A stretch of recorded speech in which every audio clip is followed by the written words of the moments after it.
नमस्कार दोस्तों। आज सुनिए मुंशी प्रेमचंद की लिखी हुई प्रसिद्ध कहानी सवा सेर गेहूं। किसी गांव में शंकर नाम का एक किसान रहता था। सीधा सादा गरीब आदमी था। अपने काम से काम, न किसी के लेने में न देने में। छक्का पंजा न जानता था। छल परपंच की उसे छूत भी न लगी थी। ठगे जाने की चिंता न थी। ठग विद्या न जानता था। भोजन मिला खा लिया, न मिला चबेने पर काट दी। चबेना भी न मिला तो पानी पी लिया और राम का नाम लेकर सो रहा। विशेषकर जब साधु महात्मा पदार्पण करते थे तो उसे अनिवार्यतः सांसारिकता की शरण लेनी पड़ती थी।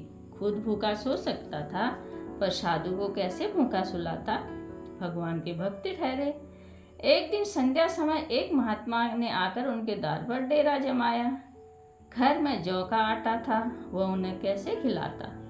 आखिर निश्चय किया कि कहीं से गेहूं का आटा उधार लाऊं, पर गांव भर में गेहूं का आटा न मिला। गांव में सब मनुष्य थे, देवता एक भी न था। अतः देवताओं का पदार्थ कैसे मिलता। सौभाग्य से गांव के विप्र महाराज के यहाँ थोड़े से गेहूं मिल गए। उसने सवा सेर गेहूं उधार लिया और स्त्री से कहा कि पीस दे। महात्मा जी ने भोजन किया, लंबी तान कर सोए, प्राप्त काल आशीर्वाद देकर अपनी राह ली। विप्र महाराज साल में 2 बार खलिहानी लिया करते थे। शंकर ने दिल में कहा, सवा सेर गेहूं इन्हें क्या लौटाऊं, पसेरी के बदले कुछ ज्यादा खलिहानी दे दूंगा। यह भी समझ जाएंगे, मैं भी समझ जाऊंगा। चैत में जब विप्र जी पहुंचे तो उन्हें 1.5 पसेरी के लगभग गेहूं दे दिया और अपने को उष्ण समझकर उसकी कोई चर्चा न की। विप्र जी ने फिर कभी न मांगा। सरल शंकर को क्या मालूम कि यह सवा सेर गेहूं चुकाने के लिए उसे दूसरा जन्म लेना पड़ेगा। 7 साल गुजर गए। विप्र जी विप्र से महाजन हुए। शंकर किसान से मजूर हो गया। उसका छोटा भाई मंगल उससे अलग हो गया था। एक साल रहकर दोनों किसान थे, अलग होकर मजूर हो गए थे। शंकर ने चाहा कि देश की आग भड़कने न पाए, किंतु परिस्थिति ने उसे विवश कर दिया। जिस दिन अलग अलग चूल्हे जले, वह फूट फूट कर रोया। आज से भाई भाई शत्रु हो जाएंगे। एक रोएगा तो दूसरा हंसेगा। एक के घर मातम होगा तो दूसरे के घर गुलगुले पकेंगे। प्रेम का बंधन, खून का बंधन, दूध का बंधन आज टूट जाता है। उसने भागीरथ परिश्रम से कुल मर्यादा का वृक्ष लगाया था। उसे अपने रक्त से सींचा था। उसको जड़ से उखड़ता देखकर उसके हृदय के टुकड़े हो जाते थे। 7 दिनों तक उसने दाने की सूरत नहीं देखी। दिन भर जेठ की धूप में काम करता और रात को मुंह लपेट कर सो रहता। इस भीषण वेदना और दुस्साध कष्ट ने रक्त को जमा दिया, मांस और मज्जा को भुला दिया। बीमार पड़ा तो महीनों तक खाट से न उठा। अब गुजर बसर कैसे हो। 5 बीघे के आधे खेत रह गए थे। 1 बैल रह गया। खेती क्या खाक होती। अंत को यहाँ तक नौबत पहुंची कि खेती केवल मर्यादा रक्षा का साधन मात्र रह गई। जीविका का भार मजूरी पर आ पड़ा। 7 वर्ष बीत गए। एक दिन शंकर मजूरी करके लौटा तो राह में विप्र जी ने टोक कर कहा, शंकर, कल आके अपने बीज बैंक का हिसाब कर ले। तेरे यहाँ 5.5 मन गेहूँ कब से बाकी पड़े हुए हैं और तू देने का नाम ही नहीं लेता। हजम करने का मन है क्या। शंकर ने चकित होकर कहा, मैंने तुमसे कब गेहूं लिए थे जो 5.5 मन हो गए। तुम भूलते हो, मेरे यहाँ किसी का न छटांग भर अनाज है न पैसा उधार है। विप्र, इसी नियत का तो यह फल भोग रहे हो, खाने को नहीं जुटता। यह कहकर विप्र ने उस सवा सेर का गेहूं का जिक्र किया जो आज से 7 वर्ष पहले शंकर को दिया था। शंकर सुनकर अवाक रह गया। ईश्वर, मैंने इन्हें कितनी बार खलिहानी दी। इन्होंने मेरा कौन सा काम किया। जब पोथी पत्रा देखते, शायद सगुन विचारने द्वार पर आते थे, कुछ न कुछ दक्षिणा ले ही जाते थे। इतना स्वार्थ। सवा सेर अनाज को अंडे की भांति सेक कर आज यह 50 खड़ा कर दिया जो मुझे निगल जाएगा। इतने दिनों में एक बार ये कह देते तो गेहूं तोल कर दे देता। क्या इसी नियत से चुप बैठे रहे। बोला, महाराज, नाम लेकर तो मैंने उतना अनाज नहीं दिया, पर कई बार खलिहानी में 1.5 सेर दिया है। अब आप 5.5 मन मांगते हैं, मैं कहाँ से दूंगा? विप्र, लेखा ज्यों ज्यों बख्शी सौ सौ। तुमने जो कुछ दिया होगा उसका कोई हिसाब नहीं, चाहे 1 की जगह 4 पसेरी दे दो। तुम्हारे नाम वही में 5.5 मन लिखा हुआ है, जिससे चाहो हिसाब लगवा लो। दे दो तो तुम्हारा नाम छेंक दूं, नहीं तो और भी बढ़ता रहेगा। शंकर, पांडे, क्यों गरीब को सताते हो? मेरे खाने का ठिकाना नहीं, इतना गेहूं किसके घर से लाऊंगा? विप्र, जिसके घर से चाहो लाओ, मैं छटांग भर न छोड़ूंगा। यहाँ न दोगे, भगवान के घर दोगे। शंकर कांप उठा। पढ़े लिखे आदमी होते तो कह देते अच्छी बात है, ईश्वर के घर ही देंगे। यहाँ की तौल यहाँ से कुछ बड़ी तो न होगी, कम से कम इसका कोई प्रमाण हमारे पास नहीं, फिर इसकी क्या चिंता? शंकर इतना तार्किक, इतना व्यवहार चतुर न था। एक तो क्षीण, वह भी ब्राह्मण का, वही में नाम रह गया तो सीधे नरक में जाऊंगा। इस ख्याल से उसे रोमांच हो आया। बोला, महाराज, तुम्हारा जितना होगा यही दूंगा, ईश्वर के यहाँ क्यों दें? इस जन्म में तो ठोकर खा ही रहा हूँ, उस जन्म के लिए क्यों काटे हो? मगर कोई नियाब नहीं है, तुमने राई का पर्वत बना दिया। ब्राह्मण होके तुम्हें ऐसा नहीं करना चाहिए। उसी घड़ी तगादा करके ले लिया होता तो आज मेरे सिर पर इतना बड़ा बोझ क्यों पड़ता? मैं तो दूंगा, लेकिन तुम्हें भगवान के यहाँ जवाब देना पड़ेगा। विप्र, वहाँ का डर तुम्हें होगा, मुझे क्यों होने लगा? वहाँ तो सब अपने ही भाई बंधु है, ऋषि मुनि तो ब्राह्मण ही हैं।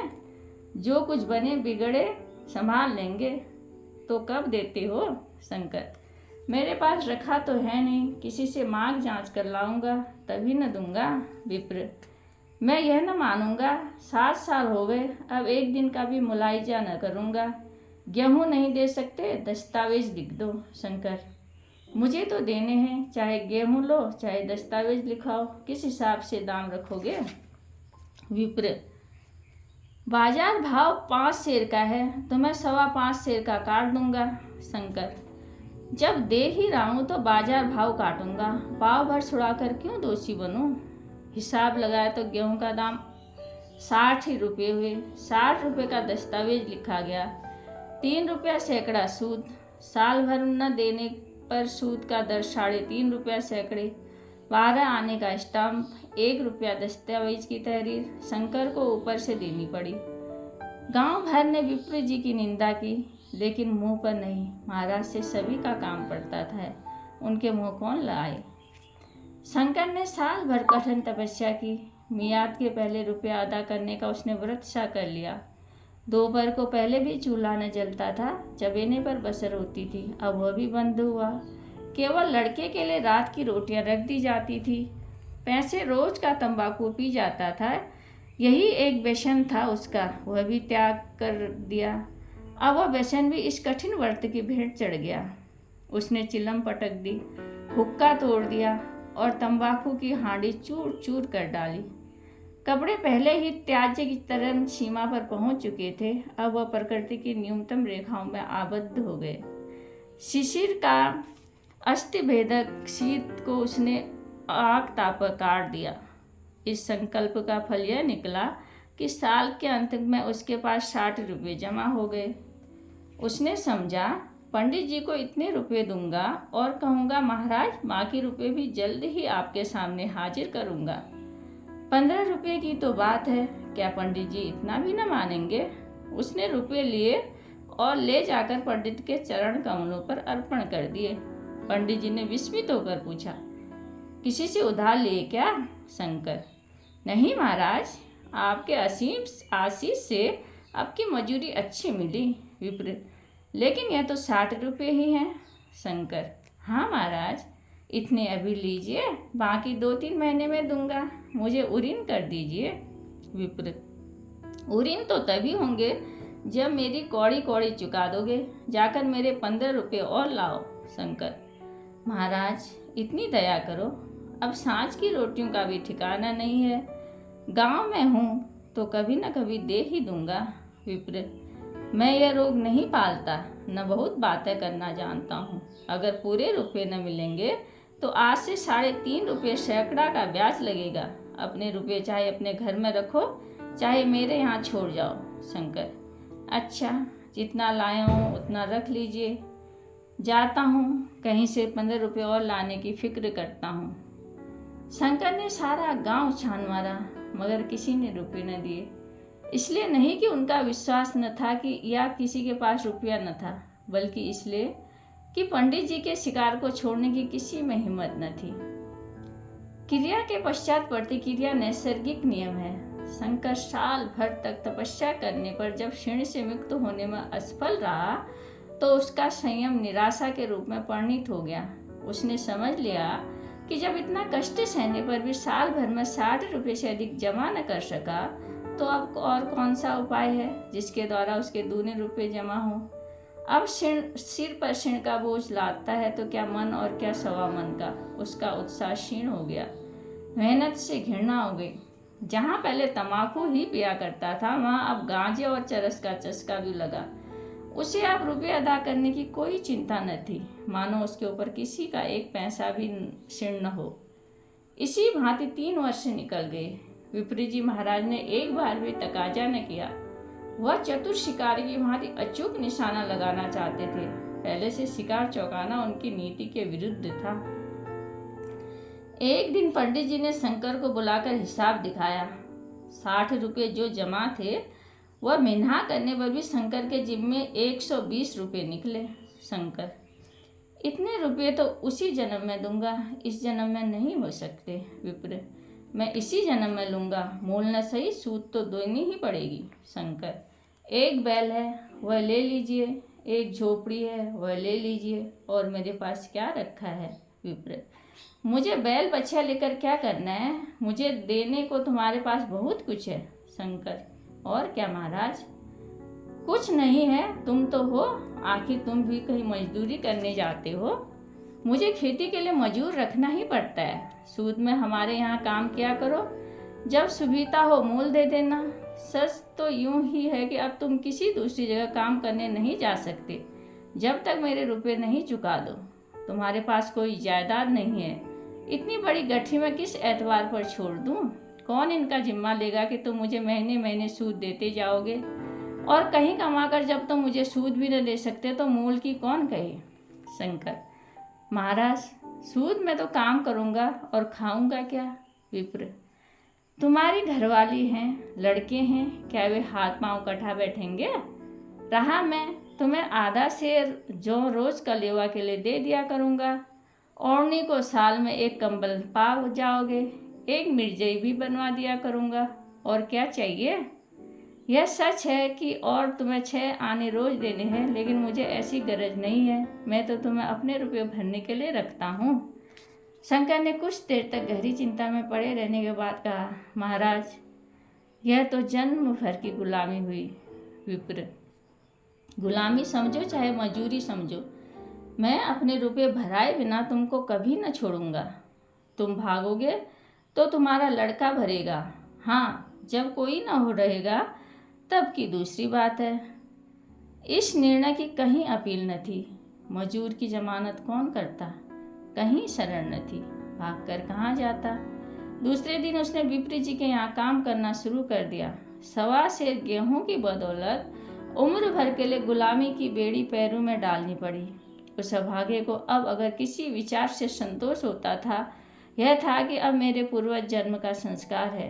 स्त्री को वे काम करने पड़ते थे जो उसने कभी न किए थे। बच्चे दाने को तरसते थे, लेकिन शंकर चुपचाप देखने के सिवा और कुछ न कर सकता था। गेहूं के दाने किसी देवता के सांप की भांति आजीवन उसके सिर से न उतरे। शंकर ने विप्र जी के यहाँ 20 वर्ष तक गुलामी करने के बाद इस दुस्सार संसार से प्रस्थान किया। 120 रुपये अभी तक उसके सिर पर सवार थे। पंडित जी ने उस गरीब ईश्वर के दरबार में कष्ट देना उचित न समझा। इतने अन्यायी नहीं, इतने निर्दयी नहीं थे वे। उनके जवान बेटे की गर्दन पकड़ी। आज तक वह विप्र जी के यहाँ कर्म करता है। उसका उद्धार कब होगा भी या नहीं, ईश्वर ही जाने। पाठक इस वृत्तांत को कपोल कल्पित न समझिए, यह एक सत्य घटना है। ऐसे शंकरों और ऐसे विप्रों से दुनिया खाली नहीं है। धन्यवाद।